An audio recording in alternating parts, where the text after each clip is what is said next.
Hey there, it's Mackenzie, your host of Winning. We're looking for sponsors for the podcast. If you have a business that you would like to promote to thousands of people, send us an email at podcastwinning@gmail.com or send us a message on social media. I cannot wait to hear from you. Now on to the show.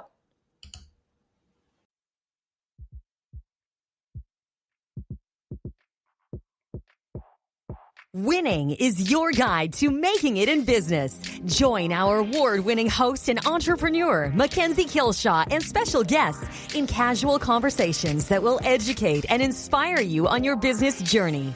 Winning will help you learn the hard lessons the easy way with guidance from celebrated entrepreneurs and business leaders. It's fun. It's informative. It's winning. Welcome to Winning. I am your host, Mackenzie Kilshaw, and today's guest is Greg Yuel. Hi, Greg. Hi, how are you? I'm really good. How are you? Good. Good. So Greg and I were just chatting before this recording started. We were actually in Halifax this summer with the Saskatchewan Roughriders and just going over how awesome that trip was. Yeah. But Greg, really great to have you on. A little bit about Greg. Greg is the president and CEO of PIC Investment Group. He is responsible for investment decisions, operational management, growth, profitability of the group. It's got 8 operating companies and 25 minority investments. And Greg, speaking of the Roughriders, you are the lead governor to the CFL of the Roughriders. You're also on the Edwards School of Business board, I believe. Yep. So Greg does tons of stuff in the community, and it's really a pleasure to have you on. Thank you very much. Yeah, you're welcome. So I've known Greg for a few years, and I've always been wowed by all that you do because you're so involved in the community. Like I said, you've got 8 operating companies and 25 minor investments. So it's wild to me that you can keep up with everything. Yeah. And we're going to talk a lot today about running your organizations and how you can be more efficient doing that. But do you want to just give the listeners a little overview of who you are, a little bit maybe more than what I said? Sure. Okay.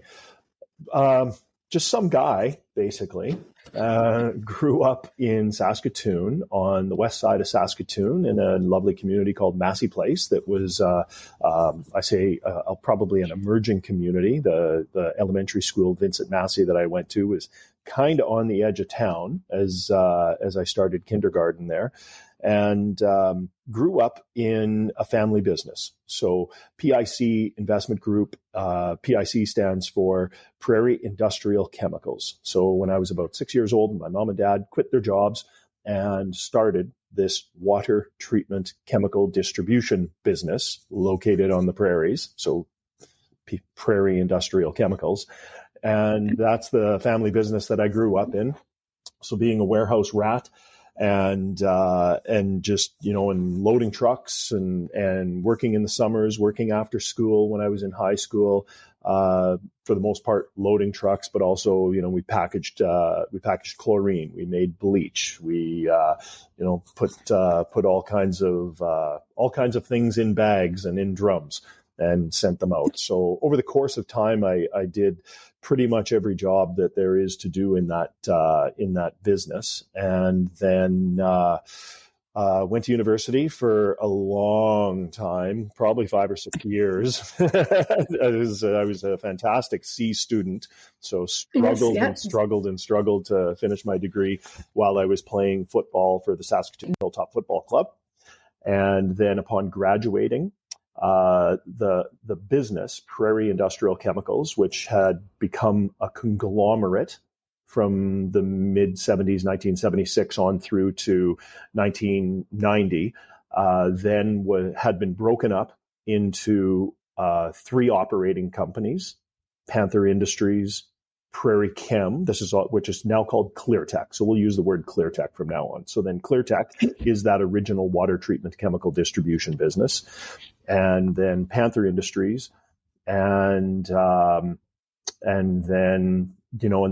our real estate holding company that the real estate was in for those operating companies, and the trucking business was peeled out in order to purchase Caron Transport from the Caron family. So that happened. And that's where PIC Investment Group was created at that point, breaking up the conglomerate and putting it into a holding company with operating companies. And then we purchased Caron Transport from the Caron family in like 1991, I think, maybe 92. And I graduated university finally in 1993. And upon doing so, went over to work for Caron Transport and worked for our managing partner. So we had a 25% partner in Caron Transport. And so I went over to work for him, being an administrator and the safety guy and putting together packages for hiring and for discipline and for all of the different regulations that were just coming into effect in the industry. So there you go. Off I was at Caron Transport and did that with my lovely girlfriend. And then we ended up getting married, having kids, getting a house, restoring it, doing all of that stuff in Edmonton. And then I came home to Saskatoon in 2000, late 99, actually. And came back to Saskatoon with my family, Olivia and the kids, and started working with my dad at PIC Investment Group, and really it was with the notion of taking the business over, buying the business, doing something like that. So there you go, yada yada yada. Yeah, I think you just summed up a few decades into about 2 minutes. Yeah, exactly. Did you always want to get into the family business? Yeah, was that your goal? That's an interesting thing. And each of my kids, as I watched them, and maybe still do watch them kind of wonder about what they're going to do with their career. And certainly as they were leaving high school and going into post-secondary and just kind of wondering what they were going to do with their career. And when they would ask, I'd say, I'm so sorry, I really can't help you because I always knew what I wanted to do. I literally remember when I was that 6-year-old kid and watching my dad interact, with a group of employees in a situation like I actually remember it. It was in a field and it was during a wellhead blowout on a brine well, and just watching him be in charge. And I always knew I want to be that guy. That's the guy I want to be. And if that guy is a business owner, that's what I want to be. I want to be the business owner. And so I really knew all along. And I would say, therefore, everything I did was in service of trying to achieve that goal of being a business owner. Yeah. And that's really cool because a lot of people that come from a family of entrepreneurs and business owners, it goes either way, right? Yeah. They're like, I want to do this, or I never want to do that. I was the same as you. I came from a family. My dad was an entrepreneur. Same thing. Back in the day when that wasn't like a thing, where now I feel like people are like, I want to start my own business when they're teenagers, right? Yeah. It was a different world then. So it's really cool that you followed in his footsteps, and you're really good at it too. Thanks. I'll say that for a fire, but I know you're so experienced and you really know what you're doing. And I think probably that's partly from watching your dad, right? Yeah. And the other thing is it's partly attributed to is sticking to my knitting. Is like I know the tools that I have in my toolbox, and I know which tools are sharp, and therefore I also know what tools I do not have, or which tools are getting dull, and I go and get that expertise from those experts with those tools, and I don't pretend ever to be the smartest person in the room, that's for sure. And, good for me for having been a C student and having to struggle like hell and work my ass off to get mediocre grades. Cause, I think though too, when you are a small business owner, large business owner, entrepreneur, whatever in that realm, a lot of us, and I know for me, when I first started, in my head, I'm like, I just have to do everything. Yeah. Because I have to just start out, not spending a lot of money or figuring things out so that I know. Yep. And then you quickly realize, wow, I should not be doing my books because I don't really know how I should be doing my books, and I'm better off to have somebody else do that, Yep. right? That's knowledgeable in that area. You bet. I agree completely. Yeah. Yeah. So I think recognizing that is kind of the first step. Yeah. And like when you said, you don't have all of the tools, it's really getting the people that have those tools so that you can excel. Yeah. And there it is about the figure, and you really hit the nail on the head about the figuring things out. Like, it is worth the effort and the time and the work and the exhaustive work to figure things out to the point that you know whether you want to learn it or not, or figure it out enough to know that you can find someone that is an expert in that and they'll do it. But at least you've got a fundamental understanding of what you're asking them for, what you're hiring them for. Yeah, for sure. Yeah. And I think it really is important too that you do know kind of at least the basics of finance, marketing, Absolutely. accounting, Yeah. HR, right? So that you're somewhat knowledgeable in it. Yeah. You don't have to be an expert, of course. Yeah. But having those basic pieces, so A, you can understand it, and B, you're right, so that you can hire a person, be able to explain, or when they tell you something, you get it. Yeah. Yeah. Right? Absolutely. Essential. Yeah. Yeah. Yeah. Okay. So you have obviously, your companies have grown. You have more companies and investments and everything else. Yeah. And I know that you have a really great growth strategy. So can you kind of explain what that strategy or method is?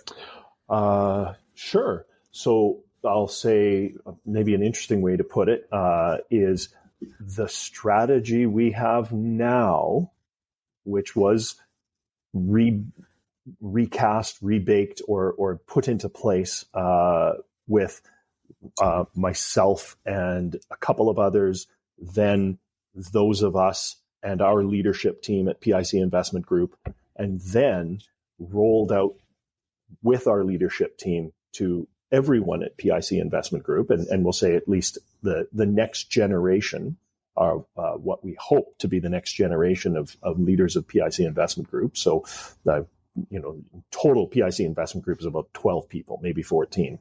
That's our family office. So having worked through that exercise in COVID times, using that opportunity to work through the exercise of trying to understand what we had been good at, what we are good at, and then back to my comment before about sticking to our knitting as an organization.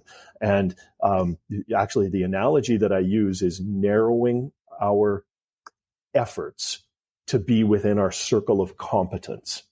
So if you are a baseball, softball player, you've got a strike zone. And in that strike zone, you could put every single baseball, softball, side by side, stacked from your knees to your shoulders and whatever the width is across the plate. And you could see where every single pitch could potentially be thrown into that strike zone. So we had, I'll say, for the first 20 years of maybe the first 18 years, we did a lot of what I would say chicken feeding. So we would just, look at something and take a shot at it and weren't paying a lot of attention to the size of the investment and the amount of effort that it would take, certainly in the first 10 years of my efforts to build what we have. And I'll go back to the point, which is that the strategy that we baked was to not just take swings at balls thrown within the strike zone, but to only take swings at the balls that are thrown in our strike zone where we've hit our home runs. So that's great advice. Really dialing in to exactly where we get our best success and only swinging at those pitches, regardless of whether they're in the strike zone or not, or beside something or above something or below something that we've hit a home run at. We're just taking our swings at stuff where we've hit home runs. And that has freed our team and freed our time and made us so much more efficient, because we're so much more efficient at saying no to stuff that doesn't fit our thesis, is one of the terms that we have. And then we attack stuff that does fit our thesis. Because luckily this week I said to a couple of groups, we would be remiss if we did not look into this, because it ticks all of the boxes that we say we're interested in. So we're going to do some work and make an effort and look into this, and we'll let you know. So that clarity has been very valuable for us. But I think perhaps we had to just have lack of clarity and feed chickens for the first 10 or so years. So you had data to analyze.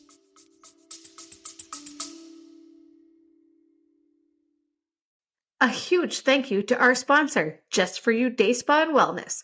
Just For You is Canada's premier day spa with 5 locations in Alberta and Saskatchewan. The award-winning luxury spa features Leah Reese cosmetics and iconic Betty jewelry that you can also purchase online. Visit www.justforyoudayspa.com to book your service or to purchase a gift card. Yeah, oh, of course. Yeah. Of course. So now, do you have like a list of criteria, or how do you say, okay, this fits into this home run area? Yeah. So that was that strategy that we constructed over the course of 3 fairly full day sessions. And how we constructed it is maybe just as interesting as the result or the list itself that we ended up with. And so how we constructed it was, we have, like, I'm a record keeper. Lori Dimitrition is a record keeper. Like, when she started, she created a database of all of the investments that we had ever made. And so then she and I went back and I looked at all of the investments that we, PIC Investment Group, and therefore my dad or I, had ever made. And then we populated the database with information that caused us to determine whether it was a success, whether it was a failure. We looked back in records. We found out what the articles of incorporation of the company were, what our investment was. We calculated our return on investment.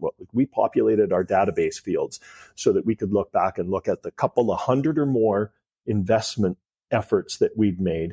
Plus, Lori began taking keeping record of stuff that we spent time on and passed on, but we're curious about, and we wanted to follow that group and follow that company so that we could see if we passed on it, did it succeed, did it fail, by whatever our measures were of success and failure. And by analyzing all of that data, we put everything up on a board that we'd ever done.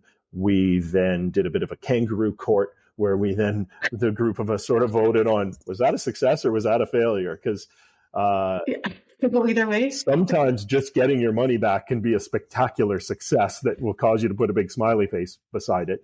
And yes, sometimes, making a little bit of money off of an investment that monetarily looks like it should be in a success category gets a little stormy cloud, because it cost you so much money to finally liquidate that investment and get a little bit of a return out. So there you go. So it caused us to say, we are going to invest in, and now I'm just kind of looking at my record here that I have of this on my phone, where I took the picture of it on the big whiteboard in the boardroom, and just in case this would happen.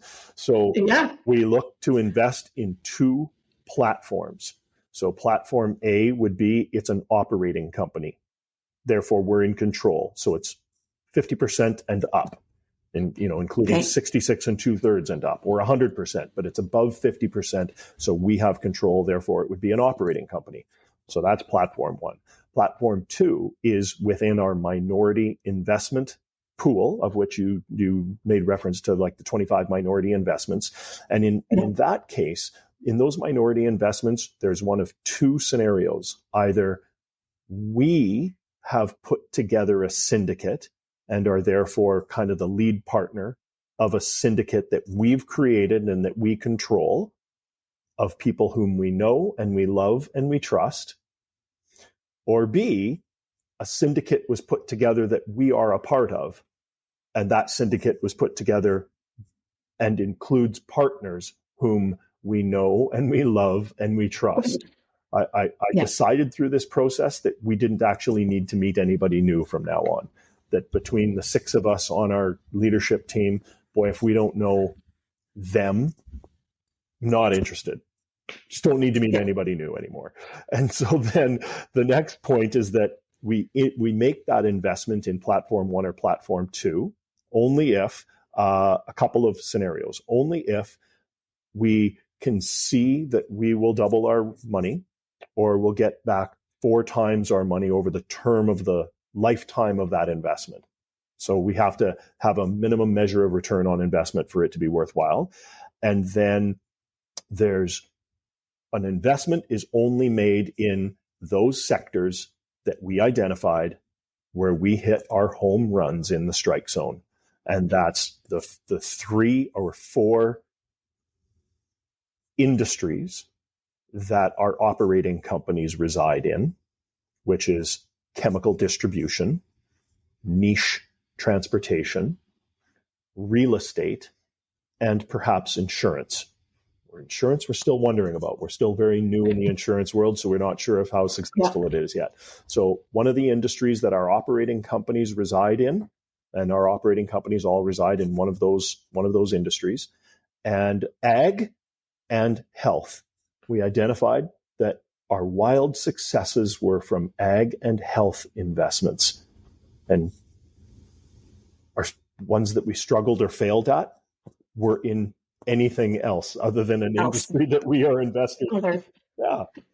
So there you go. So I guess to sum this up, you're collecting a lot of data along the way of everything, even what you didn't do, which I think is really important, right? Because I think a lot of times we say, oh, I'm going to keep a record of this because it worked out well, but we forget about the stuff that didn't. Yeah. Right? Yeah. And stuff we passed on that worked out well. Yeah, exactly.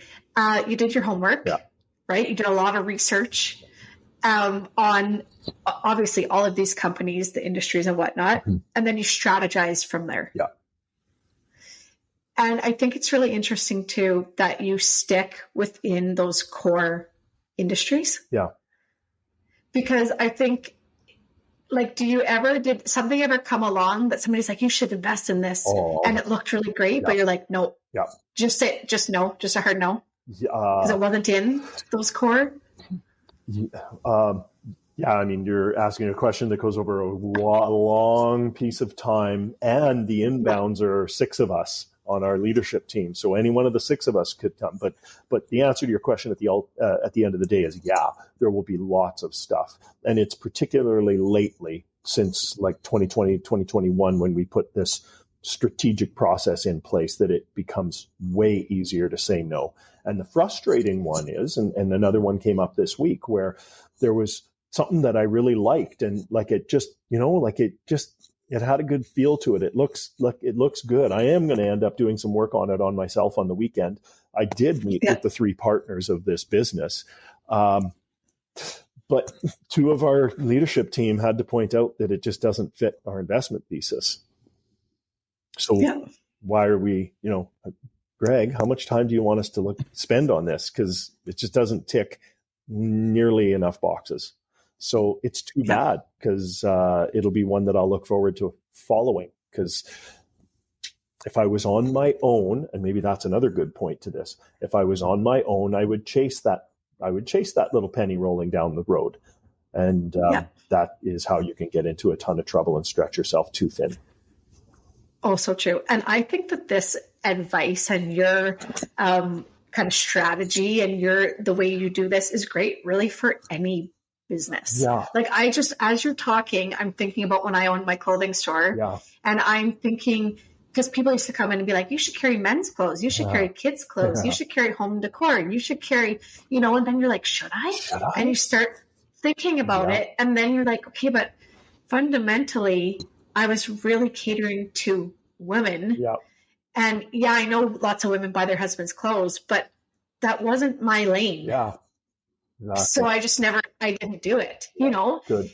And so I think that this advice is great for anyone with a business. Yeah. It's really, you want to be diverse, but also you have to stay within what you're really good at. Yeah.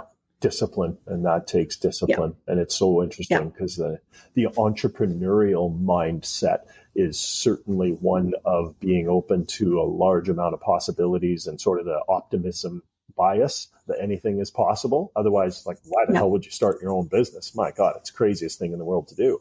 And then 100%. take that and then apply discipline to your efforts is almost counterintuitive. Yeah. Well, it's true, but it has to make sense. Yeah. At the end of the day, it just has to make sense. Right. Yeah. So I think that's fantastic advice. Yeah. Okay. I know that one time you and I were chatting and visiting about business and just in general.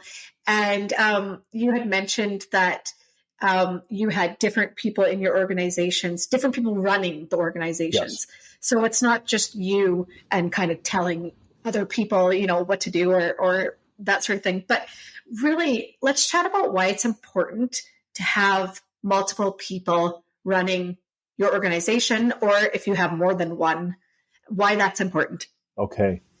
And interestingly, the answer to your question for, we'll say, whoever the audience is I'll start. My first answer is it may not be important. Yeah. So back to your point, I mean, there are some retailers whom I just admire, like Janice Fanyu and Outer Limits. And my goodness, what a fabulous retailer. And the Scheibelhofer boys and Clothes Cafe. Like, wow. And then Guy Blanchette is still out there. And I'm not sure if it's Sonar or F2 or what the business is still called. These guys, they've been at it forever. And decades. And Janice and what she's done for outdoor enthusiasts and the brands and Patagonia and Cool. And like, she's just done and she's one of the first people, she's the first person that brought in the blow up paddle boards. I mean, like, just what she's done. And like, that's, as you remember, a retailer, like maybe my answer is you don't want a bunch of people running your business. You want to bring your idea to your market and have others see what you saw and believe. The Story Boys and Escape. That's the craziest thing that anybody has ever done in this town, is create that crazy business that shouldn't have worked in a million years. And they got people kite surfing in Saskatoon on the river when I walked home. Like, they're beautiful guys.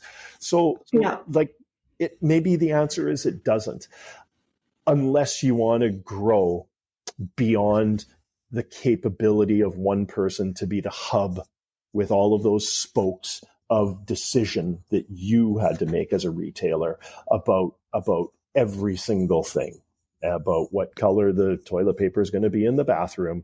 And the guts that you guys have when you're sitting at the buying shows in February to pick something that is going to be sold in July is risk. That's crazy. To put your money down and write your check and say that I'm going to buy like $50,000, $100,000 worth of product that I think is going to be able to be sold in my market this summer.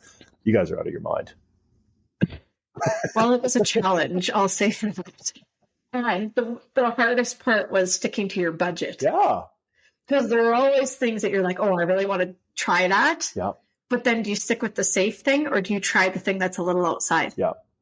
Because you have to try those things to see if they work. That's right. And then, like, what guts? Like, that is guts. And I'm gutless.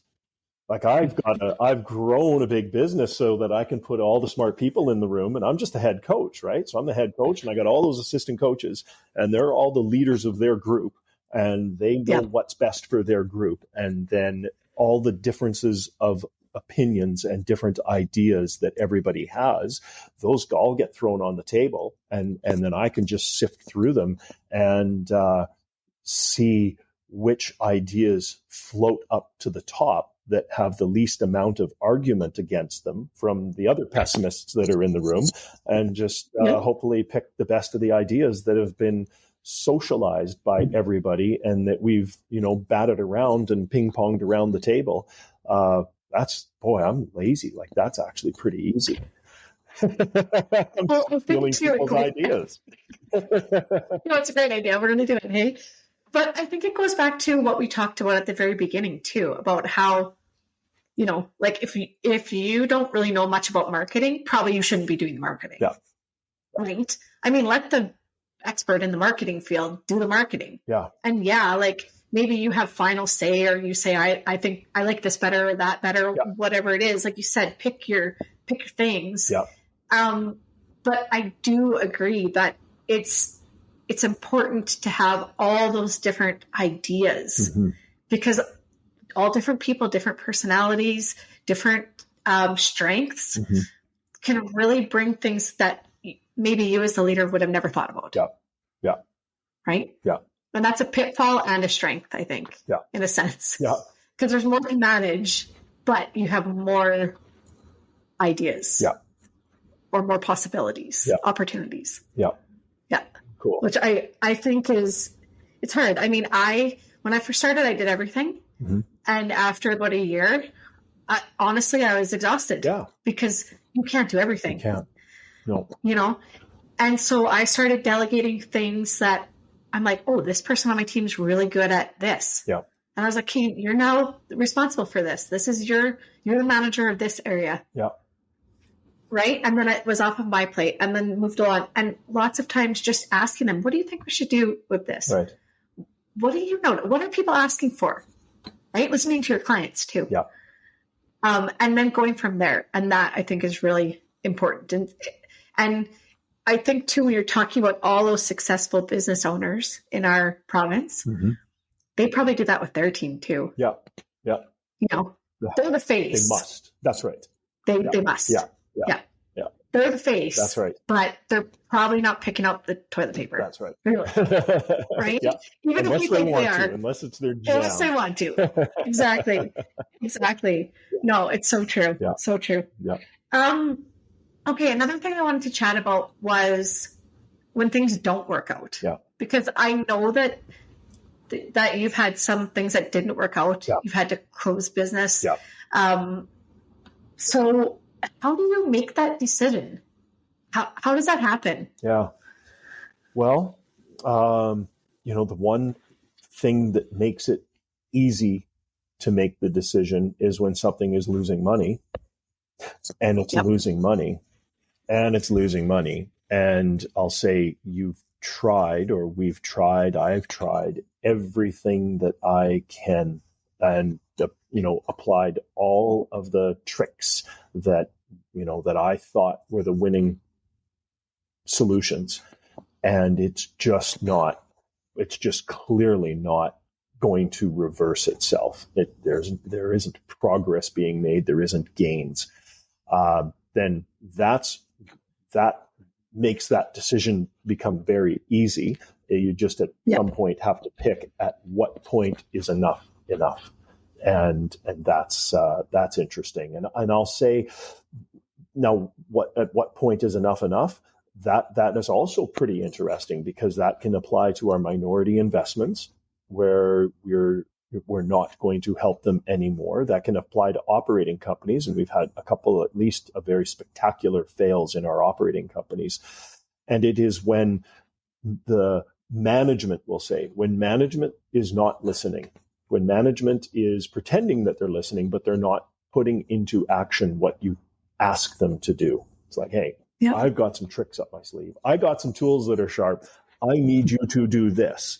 And when I find myself having to do the things that I am asking them, management or my partner, if it's a minority investment, when I find myself having to actually do the things that I had been asking them to do, the dominoes have started to fall. And it is only a matter of time that they are not going to exist anymore in some way. Either the business is not going to exist, we're going to stop it. So, at the end of the day, you know when the switch gets flipped, and that you realize that you've done everything you can, and there's nothing more that you can do.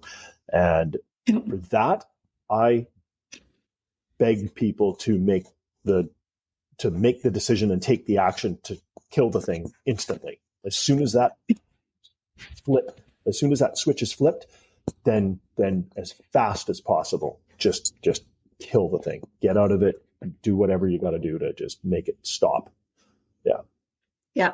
And I think too, I sold my businesses, so I got to leave in a great way. Yeah. But I do have friends and know other people that had similar experiences that had to close. And I know a lot of their struggle was their self, right? It was, I failed. Yeah. I couldn't make this work. It's my fault. I let people down, whatever it is. Yeah. And I think we have to start looking at that in the reverse. Yeah. Right? I've come back to this a couple of times, and I can't believe I'm saying this yet again, but like, good for me for having been a C student and having really stuck academically all through my career, because I have failed way more times than I've succeeded. And it's just such a relief to know that you can fail math 102 3 times before finally passing it. And that you still passed and you got your degree and you left. Yeah. You probably never have looked at anything that you did in Math 102 ever again anyway, so it doesn't matter. I took Math 101 and I think the failure rate was like 45% or something. And it was like, it wasn't good. But it's true though, because we look at that as a failure, truly. Yeah. But it really, we should look at it more as a learning opportunity. Or like you say, collect the data. That's right. Right? And why didn't this work? Yeah. And then we're not going to do that again. Yeah. Yeah. Failure doesn't define you. What you do after you fail is what defines you. I love that quote. I think that's going to be a social media post because I wonder if it's so true. Well, I'll give credit to you because you said it here. So it's true though, because I think we really take that to heart, because for most of us, our business is kind of like our baby, right? Yeah. It's like you're taking care of it and growing it and you're responsible for it. And then if it doesn't work, you just take on all of that weight of it's my fault. That's right. And I think we have to change that, because you're exactly right. It's what you do afterwards that matters. Yeah. Yeah. What you learn from it. Yeah. Yeah. That's great advice. Thank you. And honestly, I would have never known until you told me once, like, oh, I had lots of stuff that didn't work out. Yeah. And I was like, what Greg did? Like, because I know, but in my head, you're such a great business person that I was like, well, you wouldn't have invested in something that didn't work, or you wouldn't have, but sometimes everything lines up great and you do it, but it still doesn't work out. And that's just the way it goes, right? Just the way it goes. Yeah. Yeah. Yeah. You need great people. You need a great idea. You need to execute it great. And the market still may not like you. Customers may be completely disinterested for no reason that obviously you could have fathomed when you started, or you wouldn't have done it. Yeah. Well, exactly. Yeah. Well, and sometimes it's timing. Yeah.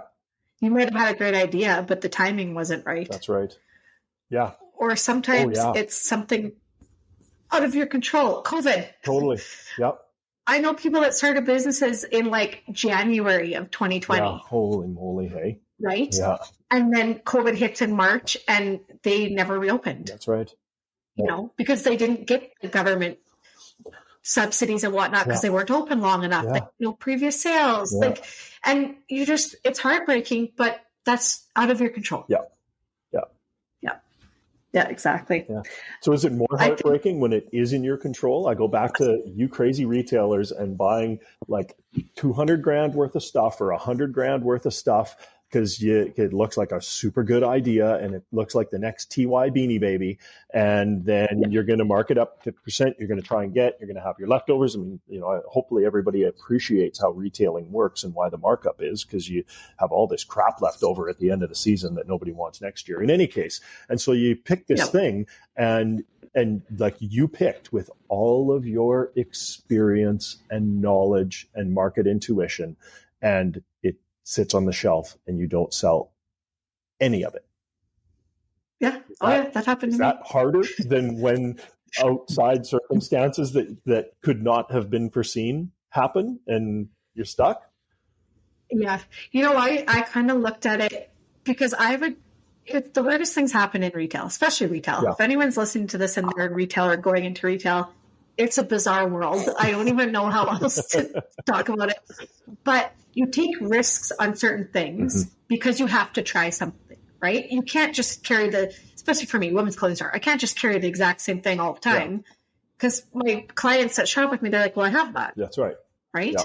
So you have to take risks. You maybe try a new line or you bring in something that you never tried before.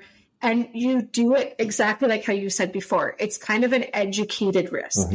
I don't just say, oh, yeah, I'm just going to spend $20,000 on that and we'll see what happens. Okay, it's who do I think might buy it? What price point is it at? Are people going to spend the money on that? There's a lot of factors that you do. And you take the risk. And sometimes it worked out and sometimes it didn't. And then you're selling those items on sale. And then eventually you have a super sale rack where items are $400 items or $50 just to get rid of them, right? Yeah. But it happened the opposite way too, where it was things that I had sold and sold and sold and sold and did really well. And I'm like, okay, next year I'm going to double that order. Okay. And I double the order. And it stopped. And it sat. And you think, how could that happen? Oh, goodness. Right? Yeah. But so it went both ways. And I think just like back to what we talked to before, it's collecting that data and it's doing your homework and your research on things and creating a strategy because some things are going to really be successful and some things aren't. And you just have to learn from the ones that aren't and move along. Yeah. The last thing that I sold that I took a risk on, I'll say a risk, wasn't very expensive, but was masks for COVID. So as soon as I could reopen, right before I could reopen, one of my distributors emailed and said, hey, we're selling masks. Do you want some? And I was like, do I want to invest in masks? And then, in quote unquote 2 months, we're back to normal. Who knew it would be 3 years, right? Yeah. But so I thought, I'll give it a shot and I'll order. I think I ordered like 20. Yeah. And they were cool. They were like pretty and fashionable masks, right? And I ordered 20 and I think in 2 days they were sold out. Yeah. And I was like, okay, well, I'll order 20 more. Good for you. Because maybe just so I ordered 20 more and like they're gone. Yeah. And then I started doing pre-orders for them because I'm like, do I order 100 or am I going to get stuck with them? Right. So I did a pre-order, which was safe because I could show people pictures and say, which one do you want? Ah, good for you. Right? Yeah. And so I did it in a strategic way. Yeah. And I mean, I should look back at my data, but like I sold hundreds of masks, hundreds in that time. You were always careful to not make sure you got caught in musical chairs. Well, that's the thing, right? Yeah. Because at what point, all of a sudden, if you don't need to wear a mask anymore, what the heck do I do with all these masks? Yeah. Yeah. And I did at the end, I think, because I ended up selling and moving and doing all this stuff in 2021. Yeah. So we were a year, just a year in. And I did have a handful left. Yeah. And I donated them when I left. So, at the end of the day, I felt okay about it. And they weren't a high investment item. Right. Yeah, good point. Right. Yeah. So it was fine. Good. But that was one of those things that I really had to strategize on so I didn't get stuck. Yeah. Burned, right? Yeah. Do you have a most important lesson that you can share? Something that you've learned in your years that is really impacted you? That is a super good trick question. I know, it's very loaded. Yeah. Lead yourself. Yeah, that's really it. It just comes down to, and we have built so much training around PIC Investment Group, PIC Group, our PIC Group operating companies about leading yourself. So we started down a path of cohorts in tribal leadership, which was a book that affected me a lot because it really spoke to me. It was exactly like I just thought, this is exactly me, and I'm 4/5 of the way doing this already. Holy cow, this is just great. And so we found the writers of the book, the authors of the book, and their consultancy business and tribal leadership and all of the different training that we provide to any employee in PIC Group operating companies is about learning to lead yourself.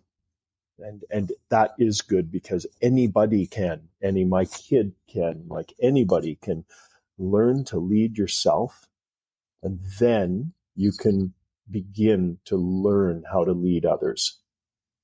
Because if you don't know yourself, then don't make yourself head coach of something yet. Like, really learn to lead yourself before you start to learn how to lead others.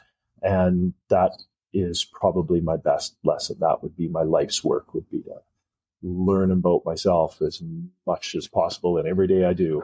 And then that just assists me in learning how to lead others. And then and anyone in an organization can be in a position to lead others. Like, it doesn't have to be magical. I mean, like, at every different level, like, there's even our small office, we've got what I would call like a social club. And one of the ladies started going for walks this summer and grabbed the rest of the people in the office with her. And there it is. Thank you. Yeah, all exactly. right. Everyone comes back fresh and happy, and like, there it is. There's the example. Yeah, that's great advice.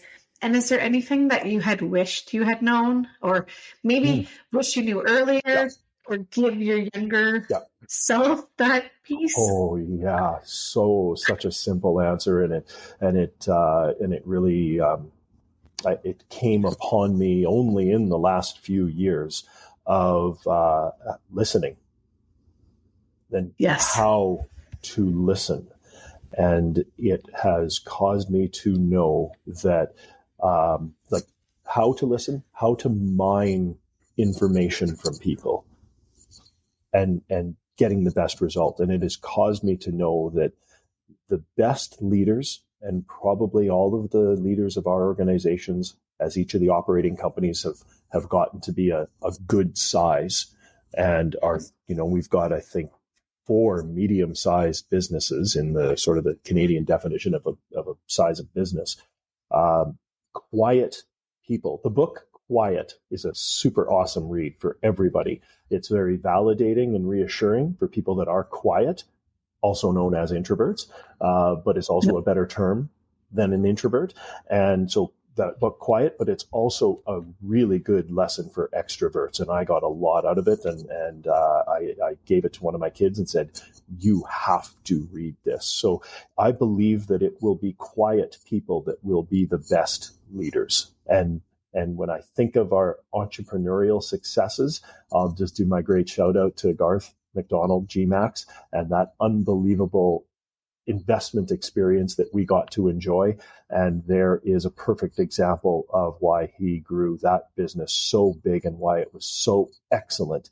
Is he is a quiet person, which means he listens to everybody and then picks out the information that he knows is going to work best because it's come from the experts that defended it, and off they go. So hopefully I'm getting back at that. I'm kind of like you. I'm slightly extroverted. I'll just say slightly, which means major league. Exactly. But I agree. Yeah. And we forget just sometimes not talking what you can learn. Yeah. Right? Yeah. Greg, thank you so much. This was really awesome. And I'm glad I got to learn more about you and your businesses. If people do want to learn more about you or about PIC, where can they find you guys? Website or LinkedIn? What's the best place to go? Website has got the best information, all the information. It's got our annual profile that people can download, which is a document that we, even as a private business, that we publish. And it goes back like 10 or 12 years of annual profiles. So that really a chronology of what's taken place, and showing all of our investments, operating companies, minority investments. PICgroup.ca is, I think the website. And, I can put it in the show notes, and then people can just click on it. Yeah.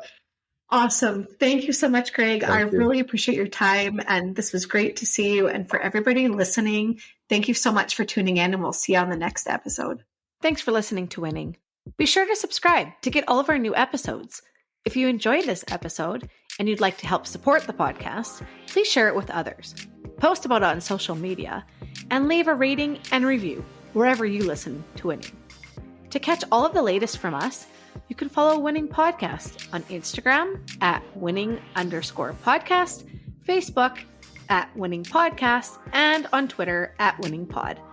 Winning was created and is produced by me, Mackenzie Kilshaw. Music created by Summer Furby. Editing by Seth Armstrong.